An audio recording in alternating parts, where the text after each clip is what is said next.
Monitor power connection. Plug in the corresponding port. Connect the port corresponding to the door machine with the complementary 4-core wire.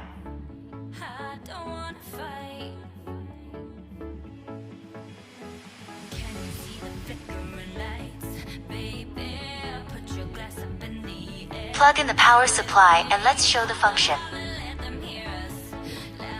Ring the doorbell. Indoor unit display.